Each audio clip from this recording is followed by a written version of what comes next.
नमस्कार, जय हिंद, वंदे मातरम दोस्तों। दिग्जाम पॉइंट के यूट्यूब चैनल पर आप सभी का बहुत-बहुत स्वागत है। दोस्तों, आज के इस वीडियो में हम लोग जो है बात करने वाले हैं महत्वपूर्ण जो है करंट अफेयर्स और इस वीडियो में हम लोग जो है कवर करने वाले हैं जनवरी से लेकर जुलाई तक के जो आपके महत्वपूर्ण जो करंट अफेयर्स हैं, उनको जो है हम लोग इस वीडियो के अंतर्गत जो है देखने वाले हैं। और ये जो है हम लोग कई पार्ट में देखेंगे। ये आपका क्या है, पहला पार्ट। ये क्या है, आपका पहला ये पार्ट है, ठीक है ना। इसको जो हम लोग कई सारे पार्टों में थोड़ा थोड़ा करके इस चीज को हम लोग देखेंगे। तो चलिए आइए वीडियो को हम लोग शुरू करते हैं। उससे पहले जो लोग जो है चैनल पर नए हैं, चैनल पर जो है सब्सक्राइब कर लीजिए, बेल आइकन को प्रेस कर लीजिए, जिससे जब भी वीडियो अपलोड किया जाए तो उसका नोटिफिकेशन आपके पास पहुंच जाए। तो दोस्तों चलिए आइए हम लोग वीडियो को शुरू करते हैं और लेते हैं पहला क्वेश्चन। ठीक है, देखिएगा। पहला क्वेश्चन क्या है कि हाल ही में प्रधानमंत्री नरेंद्र मोदी जी को ऑर्डर ऑफ द नाइल से सम्मानित किया गया। यह पुरस्कार किस देश का सर्वोच्च पुरस्कार है? ठीक है ना। अब यहाँ पर आपसे ये प्रश्न बन सकता है कि अभी हाल ही में जो है नरेंद्र मोदी जी जो है अमेरिका और मिस्र की यात्रा पर गए थे। ठीक है ना। तो अमेरिका के लौटने के बाद कहाँ गए थे? मिस्र। और मिस्र में ही उन्हें जो है क्या दिया गया? मिस्र का सर्वोच्च पुरस्कार, जिसे क्या कहा जाता? Order of the Nile. तो इस प्रश्न का सही विकल्प क्या हो जाएगा? मिस्र। ठीक है ना। ये किस देश का जो है सर्वोच्च पुरस्कार है? मिस्र का। ठीक है ना। आइए जो है इससे संबंधित कुछ और महत्वपूर्ण तथ्य हैं, उसको भी देख लेते हैं हम लोग। देखिएगा, क्या है कि प्रधानमंत्री नरेंद्र मोदी यह पुरस्कार पाने वाले पहले भारतीय हैं। ठीक है ना। तो ऑर्डर ऑफ द नाइल जो है ये पुरस्कार मिस्र का जो है सर्वोच्च जो है पुरस्कार पाने वाले पहले भारतीय बने। ठीक है ना। उसके बाद जो 1957 के बाद किसी भारतीय प्रधानमंत्री की पहली यात्रा थी, अर्थात जो है लगभग मान के चलिए 25 साल बाद। ठीक है ना। 25-26 साल बाद जो है कोई प्रधानमंत्री मिस्र की यात्रा पर गया था। ठीक है ना। लेकिन वहां का जो है सर्वोच्च पुरस्कार पाने वाले पहले व्यक्ति कौन बने हैं? नरेंद्र मोदी जी। ठीक है ना। उसके बाद क्या है कि वर्ष 2022-23 के लिए जो है भारत ने मिस्र को जो है एक विशेष अतिथि के रूप में आमंत्रित किया हुआ है। ठीक है ना। G20 की अध्यक्ष जो है अध्यक्षता किसे प्राप्त है? 2023 की। तो 2022-23 की G20 की अध्यक्षता जो है भारत कर रहा है। ठीक है ना। और इसमें जो है विशेष अतिथि के रूप में किसे आमंत्रित किया है? तो मिस्र को आमंत्रित किया है। ठीक है ना। और देखिएगा नरेंद्र मोदी जी को जो है और कई देशों के जो है सर्वोच्च पुरस्कार मिले हैं, जिसमें से जो है companion of the order of लोगोहू, ये कहाँ का पुरस्कार है? तो ये पुरस्कार है पपुआ न्यूगिनी का। कहाँ का है? पपुआ न्यूगिनी का है। ठीक है ना। ये पुरस्कार कहाँ का है? पपुआ न्यूगिनी का है। फिर इसके बाद जो है companion of the order of Fiji. अब यहाँ पर वैसे ही नाम लिख दिया गया है फिजी, तो ऐसे भी आप जान जाएंगे ये कहाँ का है? तो फिजी का है। ठीक है ना। इसके बाद एबाकक order of the republic of Palau. ठीक है ना। तो ये कहाँ का है? तो प्लाऊ गणराज्य का। कहाँ का है? प्लाऊ गणराज्य का है। ठीक है ना। लेकिन आपको जो मेनली याद रखना वो मिस्र वाला याद रखना। ठीक है ना। ये तो अन्य पुरस्कार जो है सम्मानित किया गया है वो हो गए नरेंद्र मोदी जी से, जो 2023 में जो उन्हें मिला। ठीक है ना। चलिए आइए अगले प्रश्न की तरफ बढ़ते हैं। और अगला प्रश्न है कि विश्व की सबसे बड़ी अर्धचालक निर्माता कंपनियों में से एक माइक्रोन टेक्नोलॉजी इंक ने भारत के किस राज्य में अर्धचालक असेंबली एवं परीक्षण सुविधा के निर्माण की अपनी योजना की घोषणा की है? अर्थात जो है माइक्रोन टेक्नोलॉजी इंक जो है भारत के किस राज्य में अपनी जो है शाखा खोलने वाला है? तो ये जो है भारत के गुजरात में। कहाँ पर? भारत के गुजरात में जो है अपनी ये शाखा खोलेगा। ठीक है ना। अगला देखिएगा, महत्वपूर्ण क्वेश्चन, वेरी इंपॉर्टेंट है। इसे आप जो है जितने भी आगामी परीक्षा है सभी परीक्षाओं के लिए ये जो है आपके लिए इंपॉर्टेंट है, क्योंकि यहाँ से पक्का है एक प्रश्न तो बनेगा ही। ठीक है ना। प्रश्न क्या कह रहा है कि अंतरराष्ट्रीय योग दिवस 2023 की थीम क्या थी? ठीक है ना। तो योग दिवस कब मनाया जाता है? 21 जून को। कब मनाया जाता है? 21 जून को। और इसका जो है उद्देश्य, सॉरी, थीम क्या था? तो वसुधैव कुटुंबकम। ठीक है ना। क्या है? वसुधैव कुटुंबकम। ठीक है ना। ये क्या है? वसुधैव कुटुंबकम के लिए योग, ये जो है वर्ष 2023 की क्या थी? थीम थी। ठीक है ना। चलिए आइए जो है अन्य चीजें इससे संबंधित हम लोग जान लेते हैं। तो देखिएगा, योग दिवस कब मनाया जाता है? तो योग दिवस मनाया जाता है 21 जून को। ठीक है ना। जीवन बचाना, सभी के लिए स्वास्थ्य चलाना, ये किसकी जो है थीम है? तो विश्व स्वास्थ्य सभा, जिसका आयोजन कहाँ पर किया गया? जिनेवा में, ये इसकी थीम है। इसके बाद देखिएगा, शांति समृद्धि और एक लचीले भविष्य के लिए साझेदारी, ये किसकी थीम है? तो छठा हिंद महासागर सम्मेलन, और जिसका आयोजन कहाँ किया गया? ढाका में किया गया। ठीक है ना। तो ये जो है आपके कुछ महत्वपूर्ण जो है दिवस हैं के थीम हैं जिनको आपको याद रखने हैं। ठीक है ना। आने वाले जितने भी एग्जाम हैं सभी के लिए जो है आपका ये इंपॉर्टेंट होने वाला, बहुत ही महत्वपूर्ण महत्वपूर्ण प्रश्न लिए हैं इसमें। ठीक है ना। इसके बाद देखिएगा, हाल ही में अंतरराष्ट्रीय खगोलीय संघ ने किस ग्रह को सर्वाधिक उपग्रह वाला ग्रह घोषित किया है? कहने का मतलब क्या है कि कौन सा ऐसा ग्रह है जो सर्वाधिक उपग्रह वाला ग्रह वर्तमान में बन गया है? ठीक है ना। तो इसका राइट आंसर हो जाएगा क्या आपका? शनि। ठीक है ना। क्या हो जाएगा? शनि। आइए जो है इससे संबंधित महत्वपूर्ण चीजों को हम लोग देख लेते हैं। देखिएगा, वर्तमान में सन के उपग्रहों की संख्या 83 से बढ़कर कितनी हो गई है? 146। अब यही चीज आपको याद रखनी है। ठीक है ना। कि जो है वर्तमान में जो है सन के उपग्रहों की संख्या 46। इससे पहले सबसे ज्यादा उपग्रह किसके पास थे? बृहस्पति के पास थे। किसके पास थे? बृहस्पति के पास थे। लेकिन अब वर्तमान में जो है सर्वाधिक उपग्रहों वाला ग्रह कौन सा हो गया है? तो आपका हो गया है शनि। लेकिन एक चीज और आपको याद रखना होगा कि आपका जो है वहां पर जो प्रश्न आएगा उस प्रश्न के हिसाब से आपको टिक करना होगा। ठीक है ना। हो सकता है कि हाल ही के अपडेट के आधार पर यदि प्रश्न पूछा जाए तब आपका कितना हो जाएगा? 146 और पहले स्थान पर शनि हो जाएगा। लेकिन अगर पुराना आता है तब भी आपको अभी यही बृहस्पति को ही लेकर चलना पड़ेगा। ठीक है ना। इसके बाद देखिएगा, शनि जो है 100 या उससे अधिक उपग्रहों वाला सौर मंडल का पहला ग्रह बन गया। ठीक है ना।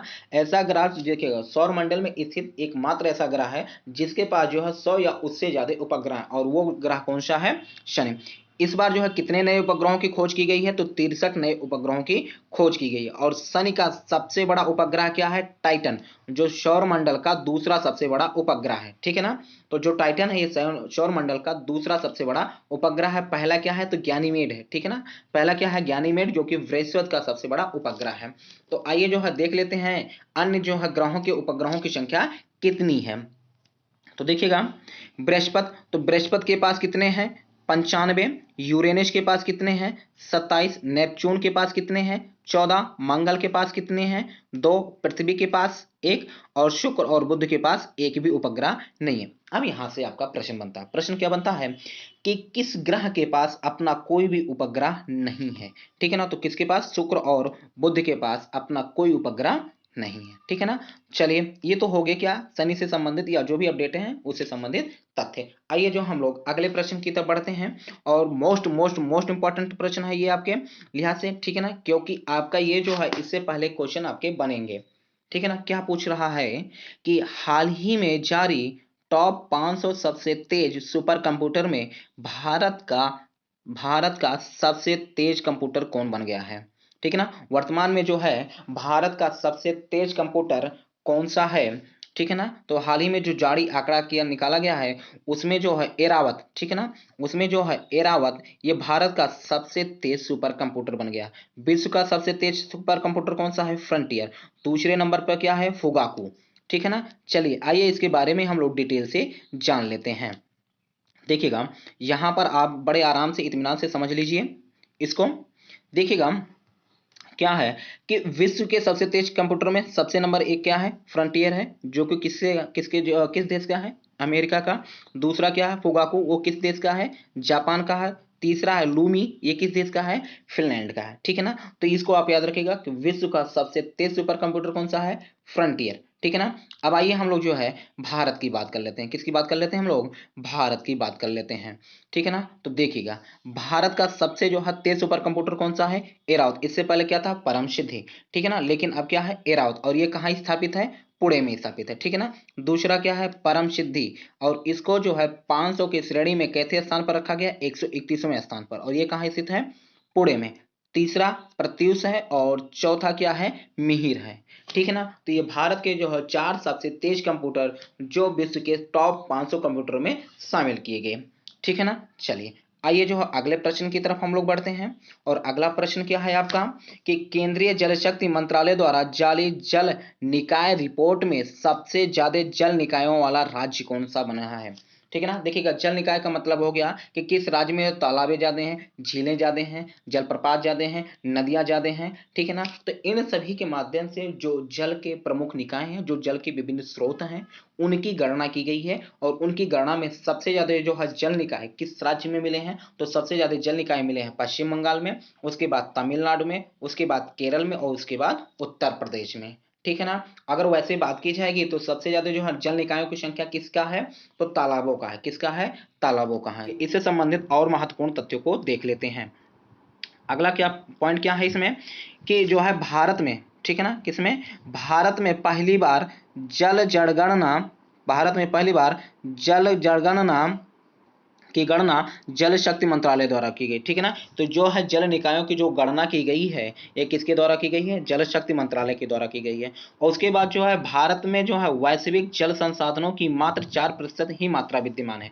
अर्थात विश्व में जो है मान लेते हैं 100% जो है कितना, 100% जल की मात्रा है, उसमें में से भारत के पास जो है मात्र 4% ही मात्रा क्या है, विद्यमान है, ठीक है ना। उसके बाद जो है देखा जाए तो भारत में जो है सबसे ज्यादा जो है जल नहीं होना चाहिए, जल, ठीक है ना। क्या है, जल निकायों की संख्या किसकी है, तो तालाबों की। तो भारत में जो है सबसे ज्यादा जो है जल निकायों की संख्या किसकी है, तालाबों की है। चलिए अगले क्वेश्चन की तरफ बढ़ते हैं। अगला क्वेश्चन है, देखिएगा ये वाला क्वेश्चन कई सारे जो है एग्जामों में पूछा गया। अभी जो हाल ही में जो है जो वीडियो री एग्जाम हुआ है उसमें भी ये प्रश्न आया हुआ है, ठीक है ना। तो प्रश्न क्या है कि हाल ही में जो है नाटो का 31वां सदस्य कौन सा देश बना है, ठीक है ना। तो हाल ही में जो है नाटो का 31वां सदस्य कौन बना है, तो नाटो का 31वां सदस्य बना है फिनलैंड, ठीक है ना। नाटो का 31वां सदस्य कौन बना है, फिनलैंड। ये आपके लिए वेरी इंपॉर्टेंट है, इसके आप जो है जरूर याद रखिएगा, ठीक है ना। ये आपके जो है 2 स्टार 3 स्टार जो भी आप स्टार बनाना चाहते हैं बना लीजिए, ये आपके क्वेश्चन महत्वपूर्ण है, ठीक है ना। आइए इसके बारे में हम लोग थोड़ी सी चीजों को जान लेते हैं, ठीक है ना। देखिएगा नाटो का क्या अर्थ होता है, पूरा फुल फॉर्म क्या है इसका, तो नॉर्थ अटलांटिक ट्रीटी ऑर्गेनाइजेशन, ठीक है ना। ये क्या है, नाटो का फुल फॉर्म है। इसकी स्थापना कब की गई थी, तो 4 अप्रैल 1949 को। मुख्यालय कहाँ स्थित है, ब्रुसेल्स, बेल्जियम में। कहाँ पर पड़ेगा, बेल्जियम में। और वर्तमान में कुल सदस्यों की संख्या कितनी हो गई है, 31 हो गई है, ठीक है ना। चलिए आइए इसके बाद देखिएगा भारत सरकार ने किस वर्ष तक 500 गीगावाट नवीकरणीय ऊर्जा क्षमता को प्राप्त करने का लक्ष्य रखा है। तो कब का लक्ष्य रखा गया, 2030 का। कब तक लक्ष्य रखा गया है, 2030 तक का। अब देखिएगा यहाँ पर एक चीज और आ जाता है कि वैश्विक स्तर पर जो है टीबी उन्मूलन का लक्ष्य कब तक रखा गया है, वैश्विक स्तर पर टीबी उन्मूलन का लक्ष्य कब तक का रखा गया है, वैश्विक स्तर पर टीबी उन्मूलन का लक्ष्य कब तक रखा गया है, 2030। और भारत पर कब तक रखा गया, तो 2025 का रखा गया है, ठीक है ना। तो टीबी उन्मूलन का लक्ष्य भारत में 2025 है और वैश्विक स्तर पर यदि देखा जाए तो 2030 है, ठीक है ना। तो हालांकि यहाँ पर उत्तर क्या हो जाएगा, 500 गीगावाट नवीकरणीय ऊर्जा क्षमता को प्राप्त करने का लक्ष्य कब तक का रखा गया है, 2030 तक, ठीक है ना।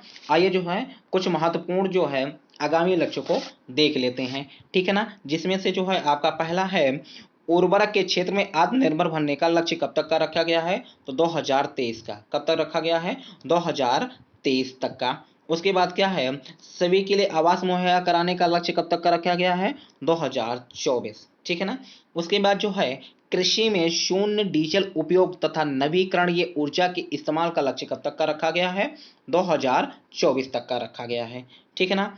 इसके बाद जो है भारत द्वारा नेट जीरो का लक्ष्य अर्थात जो है शून्य कार्बन उत्सर्जन का लक्ष्य कब तक का रखा गया है, तो 2070 का रखा गया है। इसके बाद मोस्ट इंपॉर्टेंट है आपका जो है भारत में पूर्ण रूप से मलेरिया का उन्मूलन, ठीक है ना। तो भारत में पूर्ण रूप से मलेरिया का जो उन्मूलन का लक्ष्य कब तक का रखा गया है, तो 2030 रखा गया, ठीक है ना। देखिएगा 30 में आपके और भी हैं, क्या रखा गया, HIV एड्स खत्म करने का लक्ष्य 2030, ठीक है ना। ये लक्ष्य बनाया गया और सभी गांव में जो ऑप्टिकल फाइबर बिछाने का लक्ष्य 2025। अब देखिएगा आपको 30 से क्या याद रखना है, पहला तो याद रखना है मलेरिया, दूसरा क्या याद रखना है, HIV, और तीसरी बीमारी जो याद रखना है वैश्विक स्तर पर वो है टीबी, ठीक है ना, वो है टीबी। भारत में 2025 है, ठीक है ना। चलिए आइए जो है अगले क्वेश्चन की तरफ बढ़ते हैं। अगला क्वेश्चन क्या है कि 2022-23 के लिए, किसके लिए, 2022-23 के लिए सर्वश्रेष्ठ बंदरगाह के रूप में किसे सम्मानित किया गया, अर्थात किस बंदरगाह को जो है सर्वश्रेष्ठ बंदरगाह के रूप में सम्मानित किया गया है। तो कौन सा है आपका पाराद्वीप, और ये कहाँ स्थित है, उड़ीसा में। तो पाराद्वीप को जो है 2023 के लिए सर्वश्रेष्ठ बंदरगाह के रूप में क्या किया गया है, सम्मानित किया गया है। इसके बाद मोस्ट इंपॉर्टेंट है, इसे आप जो है हर हाल में याद रखिएगा, क्योंकि आपका ये 3 स्टार वाला प्रश्न है। कितने स्टार वाला, 3 स्टार वाला प्रश्न है, इसे जरूर याद रखिएगा। भारत का पहला डिजिटल साइंस पार्क कहाँ स्थापित किया जा रहा है, मोस्ट इंपॉर्टेंट है, कहाँ स्थापित किया जा रहा है, तो तिरुवनंतपुरम केरल में। कहां पर, तिरुवनंतपुरम केरल में। यहीं से केरल से एक चीज और याद रखना है, तो केरल में शुरू क्या किया गया है, जल मेट्रो शुरू किया गया। क्या किया गया है, जल मेट्रो, अंडर जल मेट्रो कोलकाता, ठीक है ना, अंडर जल मेट्रो कोलकाता में, ठीक है ना। तो दोस्तों आज के वीडियो में बस हम लोग जो है इतना ही रखते हैं, फिर मिलते हैं एक और वीडियो के साथ, तब तक के लिए जय हिंद।